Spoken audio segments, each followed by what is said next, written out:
நேயர்கள் அனைவருக்கும் வணக்கம். வெண்முரசு குருதிச்சாரல் அத்தியாயம் 74. பெருங்கொடை 13. கர்ணன் இளைய யாதவரையே நோக்கிக் கொண்டிருப்பதை சுப்ரியை கண்டாள். அவை அவருடைய சொல்லுக்காகவே கணம் முதல் காத்திருந்ததே என தெரிந்தது. காசியப கிருசர் அவையின் ஆணை அவ்வாறென்றால் அங்க நாட்டரசர் வெளியேறுவார் என்று சொல்லி காத்திருந்தார். சுப்ரியை துரியோதனனை நோக்கினாள். மாறா கல் தன்மையுடன் அவன் அமர்ந்திருந்தான். காசியப கிருசர் அவை முடிவை வேள்வி தலைவர் அறிவிக்க வேண்டும் என்றார். வேள்வி தலைவரான அமூர்த்தர் நெறிகளின்படியும் எந்த அவை கொண்ட முடிவின்படியும் அங்க நாட்டரசர் சூதர் என்றே கொள்ளப்பட வேண்டும். வேள்வி காவலராக அமர சூதருக்கு உரிமை இல்லை என்றார். கர்ணன் நன்று, வேதம் தன் வழியை தானே தேர்க என்று சொல்லி தொழுது திரும்பும் போது இளைய யாதவர் எழுந்தார். கர்ணன் அவரை நோக்கியபடி தயங்கி நிற்க, காசியப கிருசரே, நான் சில சொற்கள் உரைக்கலாமா என்றார் இளைய யாதவர். ஆம், தங்கள் சொற்களுக்காக காத்திருக்கிறோம் என்றார் காசியப கிருசர். இளைய யாதவர் வேள்வி தலைவரையும் அவையையும் நோக்கி கை கூப்பி, வேள்வி தலைவருக்கும் முதன்மை வைதிகருக்கும் என் பணிதல், அவை அமர்ந்துள்ள முனிவர்களுக்கும் வேதியருக்கும் என் மெய் வழியின் வணக்கம், அரசர்களுக்கு என் வாழ்த்துக்கள், என் ஆசிரிய நிறையை இத்தருணத்தில் உளம் கொள்கிறேன், அவர்களின் சொல் அழியாது வாழ்க என்றார். இந்த அவையில் சாந்தீபனி குருநிலையின் ஆசிரியன் என்ற நிலையில் நான் உசாவ விரும்பும் வினா ஒன்றே.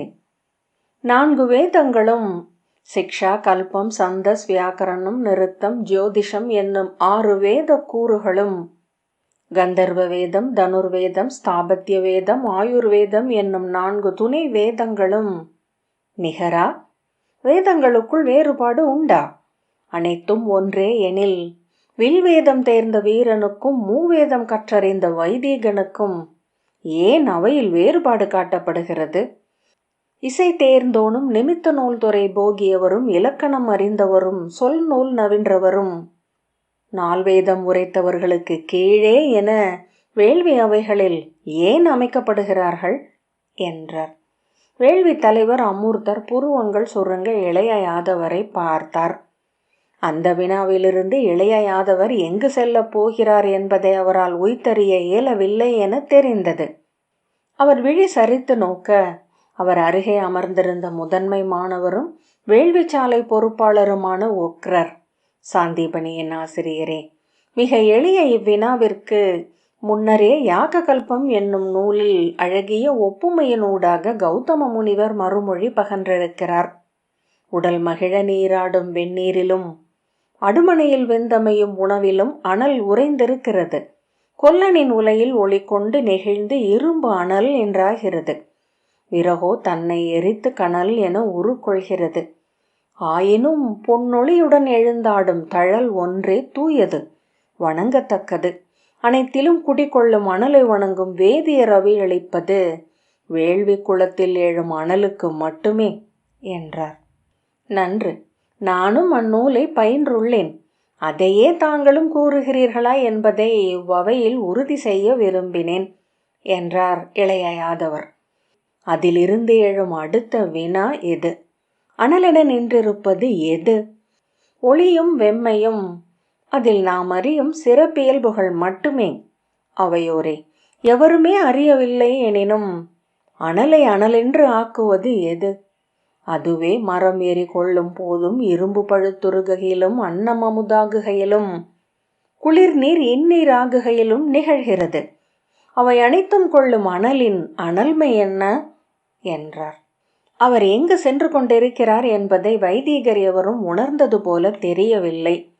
அவை வேத சொல்லுசாவல்களில் தொடக்க நிலையினர் பேசுபவை என அவர்கள் அறிந்திருந்தனர். ஒருவரை ஒருவர் விழிகளால் நோக்கிக் கொண்டும் உடல்களை அறியாமல் அசைத்து கொண்டும் அவர்கள் அச்சொற்களை செவி கொண்டனர்.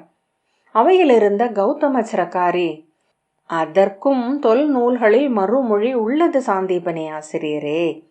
மகா கௌதமரின் பிருங்க சூத்திரத்தில் அனல் என் நெறிகளின்படி அனைத்தையும் நிகழ்த்துகிறதோ அந்நெறியே அனல் என்று சொல்லப்பட்டுள்ளது என்றார்.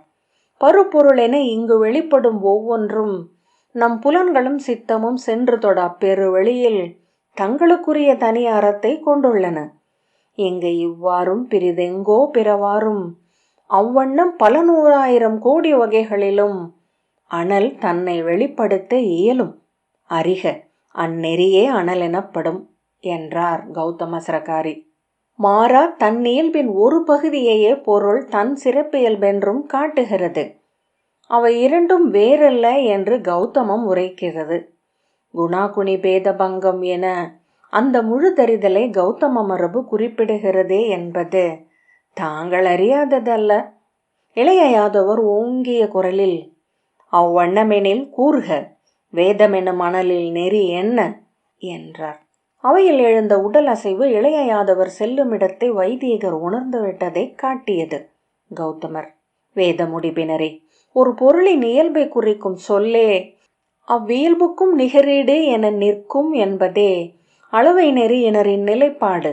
சொல் தொட்டு அவ்வியல்பை அறிதல், அவ்வியல்பே அதன் நெறி என்று உணர்தல், அந்நெறியே அது என்று தெளிதல், அதுவே அனைத்தும் என்றாதல் அளவை நூலோரின் வழி. கடுவெளி மழையென கனிந்து மண்மேல் இறங்குவது போல பிரம்மம் சொல் என்றாகியது. சொல்லே அது. அதை குணசப்தார்த்த பரீட்சை என்று கௌதமம் வகுக்கிறது.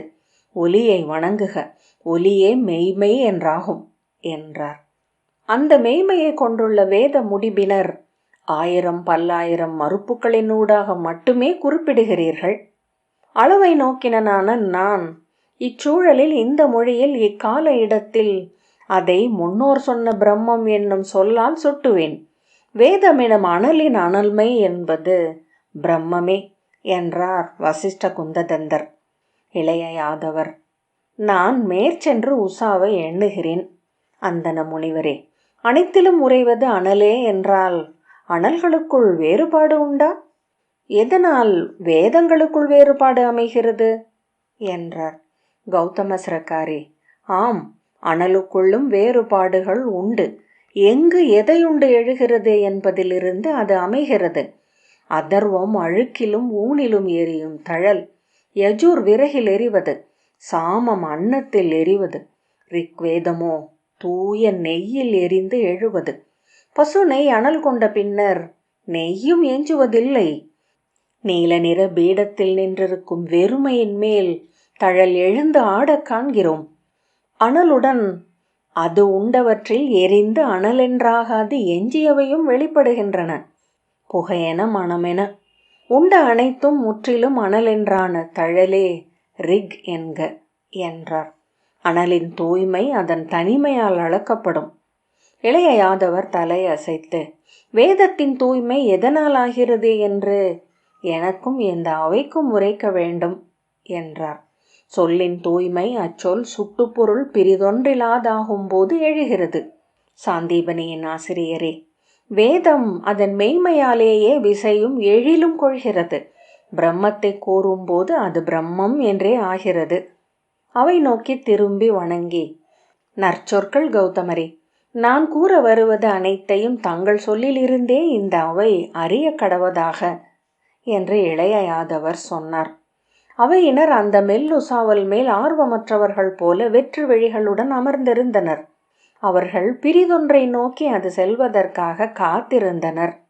அவையினரே, வேதங்கள், வேத கூறுகள், துணை வேதங்கள் அனைத்தும் வேத மெய்மை என்றே அறியப்படுகின்றன. ஒவ்வொன்றிலும் வேதம் என இங்கு தன்னை வெளிப்படுத்தியுள்ள பிரம்மத்தின் இருப்பு உள்ளது. சொல்லில் என வில்லிலும் யாழிலும் கல்லிலும் கலுவத்திலும் அது வெளிப்படுகிறது. மலரும் கனியும் சூடுதலே வேர் முதல் இலை வரை செடியின் இலக்கு. பிரம்மத்தை வேட்பதனால்தான் அதர்வம் வேதமாகிறது. பிரம்மத்தை நிகழ்த்துவதனால்தான் யஜூர் வேதம் என்றாகிறது.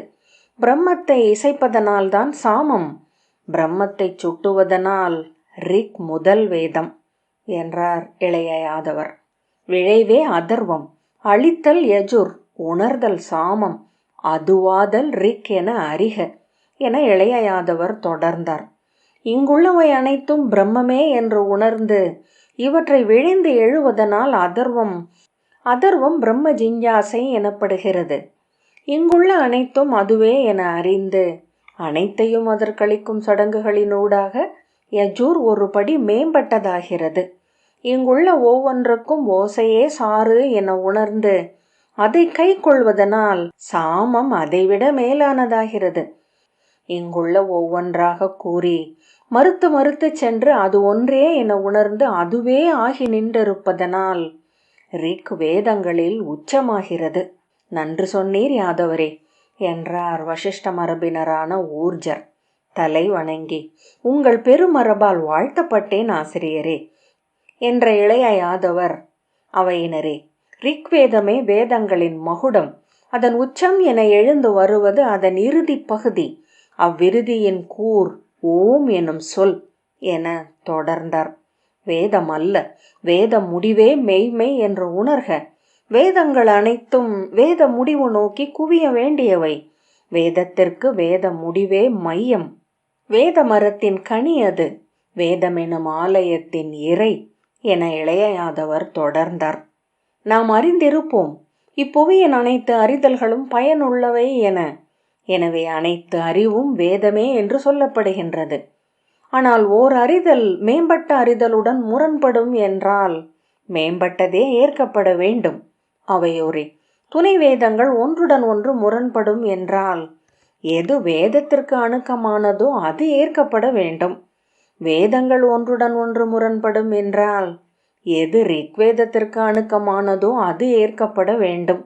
கூறுக, ரிக்வேத பாடல்கள் ஒன்றுடன் ஒன்று முரண்படும் என்றால் எது ஏற்கப்பட வேண்டும்? அவையை நோக்கிய பின் கைகளை தூக்கி உரத்த குரலில், எவருக்கும் மாற்று சொல்லிருக்க இயலாது. எது ரிக்வேத முடிவோ அது ஏற்கப்பட வேண்டும் என்றார் இளைய யாதவர்.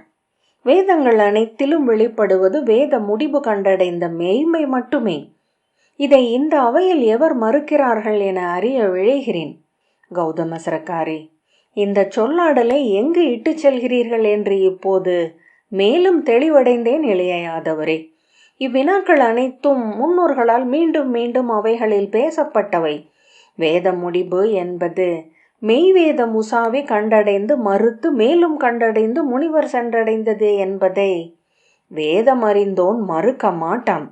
வேதத்தினூடாக சென்றடையும் இடமும் அதுவே என்பதிலும் ஐயமில்லை என்றார். ஆயினும் ஒன்று உண்டு. இமயத்தின் உச்சியில் ஆமுகம் என்னும் ஊற்றில் இருந்து பெருகி வரும் கங்கையே தூயது. விண்ணிற்கு அருகில் உள்ளது. தெய்வங்கள் அங்கிருந்தே அதை கொள்ள முடியும். மாமுனிவர் இங்கிருந்து மலையேறி சென்று அதில் நீராடி தங்களை தூய்மை செய்து கொள்ளவும் இயலும். ஆயினும் விரிசடை அண்ணல் அது நிலம் நோக்கி சரிய வேண்டும் என்று விழைந்தார். செல்க பெருகுக என ஆணையிட்டார். சரிந்திறங்கி நிகர் நிலத்திற்கு வந்தது. 100 ஓடைகளை இழுத்து தன்னுள் சேர்த்து கொண்டது. பல்லாயிரம் கிளைகளாக பரவி பாரத வருஷம் எங்கும் விரிந்து இந்நிலத்தின் குருதி ஓட்டமாக மாறியது. உங்கள் இல்லத்தில் வந்தனையும் வண்ணம் நீங்கள் அருந்தும் குடிநீர் கங்கையே. உங்கள் அழுக்குகளுடன் உங்கள் மூதாதையர் நினைவுகளை கழுவிவிடும் நீரும் அதுவே. யாதவரே, தூய வேத முடிவை முன்னிறுத்தி வேதமெனும் பெருக்கை வகுத்துவிட முடியாது.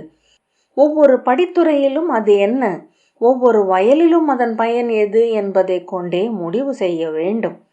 ஆற்றில் மாசு சேர்க்கலாகாது. ஆனால் வயலில் மாசு உரமென்றாகும். கடல் சேரும் தோறும் கங்கை மாசுடையது. மலை நோக்கும் தோறும் தூய்மை கொள்கிறது. ஆனால் பனிமலை தவக்கன்னியை அல்ல, கைவிரித்து முளை பெருகிய அன்னையையே மக்கள் தெய்வமென தொழுகிறார்கள் என்று வசிஷ்ட குந்ததந்தர் தொடர்ந்தார்.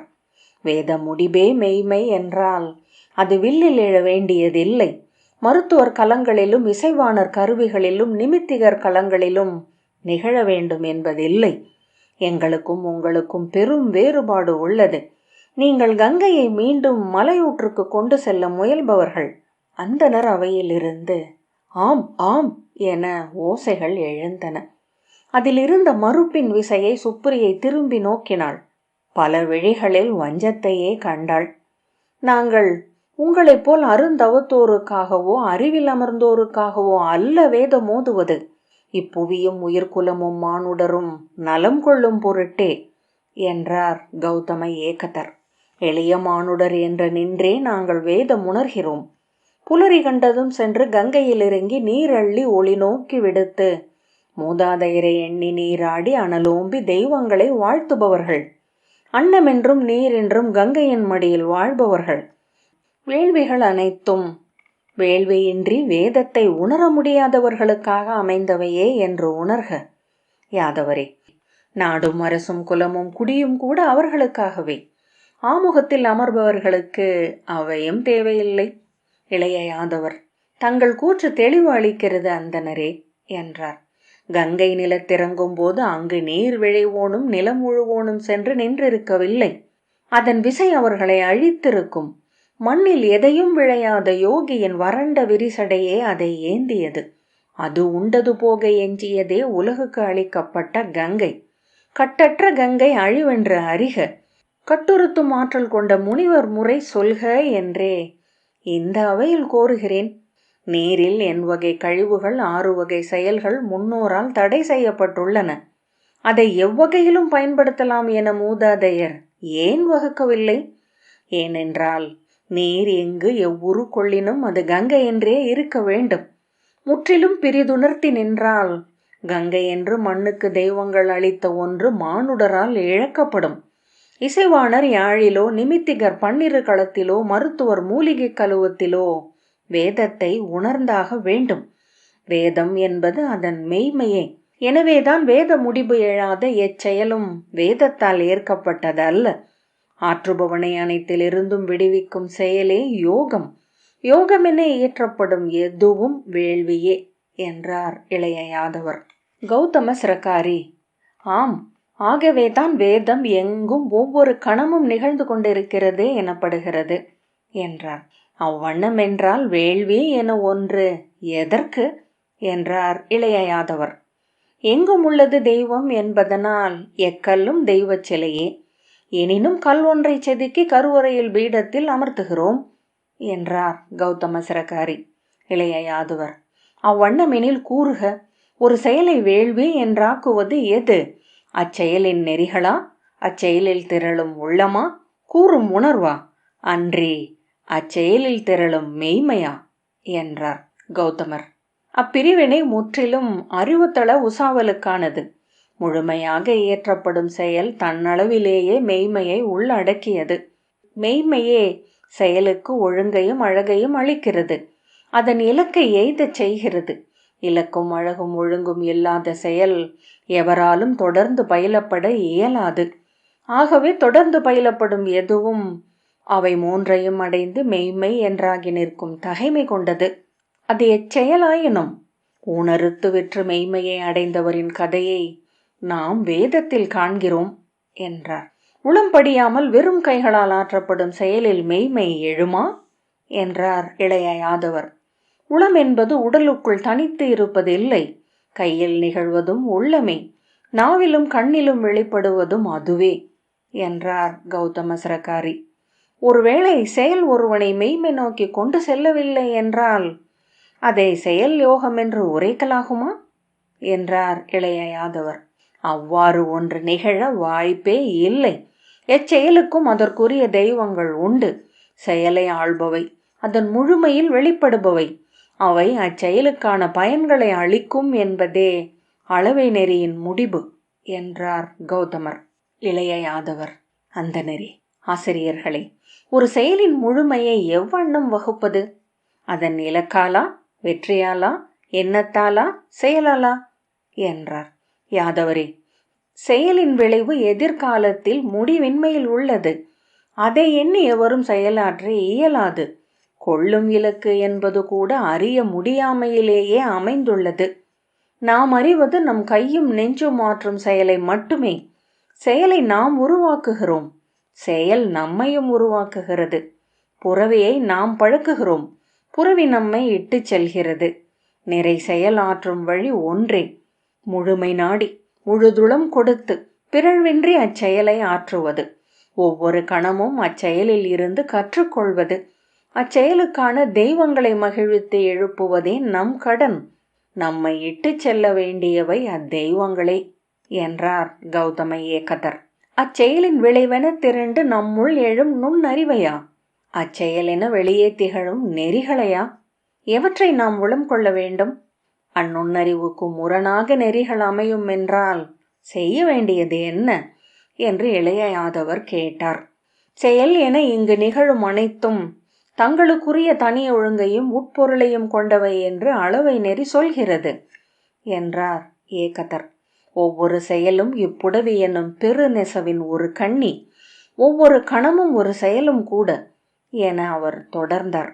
ஆகவே ஒவ்வொரு செயலையும் இப்புடவி நெசவை ஆக்கும் விசைகளே ஆள்கின்றன. அவை நம் சித்தத்தின் எல்லைகளை கடந்தவை. எண்ணி தேர்ந்து அவற்றை இயற்ற எண்ணுபவன் செயலின்மையிலேயே அமைவான். நற்செயல் தேர்வதும் செயலுக்கு தன்னை அளிப்பதும் செயலினூடாக வளர்வதுமே மானுடன் செய்ய கூடுவது. சென்றடைவது செயல்படுபவன் அல்ல, செயலே என்று உணர்ந்தால் அவன் முழுமையை அடைகிறான். வசிட்ட குந்த தந்தர். செயலின் உண்மையென திரள்வதை செயலாற்றுவோன் நம்பவியலாது யாதவரே. பார்க்கடலில் எழுந்தது அமுதும் நஞ்சும் என அறியாத அந்தனர் எவர் என்றார் கௌதம சிரக்காரி. யாதவரே, வேத முடிபினருக்கும் அளவை நெறியினருக்குமான வேறுபாடு ஒன்றே. ஏந்தும் கலம் இயல்பிலேயே தூயது என்று கொள்ளாமல் வேத முடிபை எவரும் ஏற்கவியலாது. தன்மெய்மையை முழுமெய்மை என முற்றுணரும் நிலையையே வேத முடிபினர் உச்சமென கொள்கிறார்கள். நானே இறை என்னும் உங்கள் ஊழ்க நுண் சொல்லில் நான் என்றும் உள்ளது என உணர்ந்தவரே அளவை நெறிக்கு வருகின்றனர் என்றார். அவையிலிருந்த அந்தணர்கள் ஆம் மெய்ச்சொல் என்றனர். சிலர் உணர்வெழுச்சியுடன் எழுந்தனர். கிருசர் கையசைத்து அவர்களை அமரச் செய்தார். கை தொழுது கௌதம சிரக்காரியிடம் பேசும்படி கோரினார். வாங்கும் கலம் மாசு முற்றிலும் அகல ஒண்ணாதது என்று அறிவதே அளவை நெறியின் தொடக்கம் என கௌதம சிரகாரி தொடர்ந்தார். ஆணவமும் தன்னலமும் அச்சமும் குழப்பமும் சற்றேனும் கொண்டவர்களாகவே நாம் செயலில் இருந்து நம் அறிதலை திரட்டிக் கொள்கிறோம். செயல் மாசிலா நுண்ணறிவை அளிப்பதில்லை. அந்த மாசை அகற்றுவது மேலும் மேலும் செயல்தான். அச்செயலை எய்திய நுண்ணறிவை கொண்டு திசை வகுத்தோம் என்றால் படிந்த மாசை பெருக்குவதே விளைவென்று ஆகும். ஆகவே செயலுக்கு முற்றளிப்பதொன்றே மெய்மைக்கான வழி. ஆம், மெய் வேத நெறி அதுவே, வேதம் உரைப்பது அதுவே என அவையினர் முழக்கமிட்டனர். சுப்ரியை அங்கு எழுந்தெழுந்து அமைந்த முகங்களை ஒவ்வொன்றாக நோக்கியபடி அமர்ந்திருந்தாள். அங்கு பேசப்படும் ஒரு சொல்லும் தன்னுள் பொருளென திரளவில்லை என்று உணர்ந்தாள். அவை முன்னரே அவர்களால் பேசப்பட்டவற்றின் நீட்சி என்றும் எப்போதும் அப்பூசல் சூழலில் இருந்து கொண்டிருந்தது என்றும் தோன்றியது. அத்தனை காலம் நீடித்தது என்பதனாலேயே அது இறுதி விடையற்ற வினா. ஆகவே அச்சொற்பூசலில் வெற்றி என்றும் தோல்வி என்றும் ஏதும் இருக்கவியலாது. எங்கு எவர் எப்போது என்பதே முடிவென்றாகிறது. இந்த அவையில் எது வெல்லும் என அவள் எண்ணினாள். இது நாற்களமாடல். கண்ணுக்கு தெரியும் களமும் கருக்களும் கருத்தால் அறியப்படத்தக்க வேறு சிலவற்றின் பருவடிவங்கள் மட்டுமே. வெல்வதும் வீழ்வதும் அங்கே நுண்ணுரு கொண்டு வலு திரட்டி முரண்பட்டு நின்றிருக்கின்றன. இதை நோக்கி அறிவதை விட அதை உய்த்தறிவது மேலும் எளிது போலும். அவள் பெருமூச்சு விட்டு பீடத்தில் சாய்ந்து அமர்ந்து விழிகளை மூடிக்கொண்டு அக்குரல்களை கேட்டாள். குருதிச்சாரல் 74வது அத்தியாயம் இத்துடன் நிறைவு பெற்றது. நன்றி.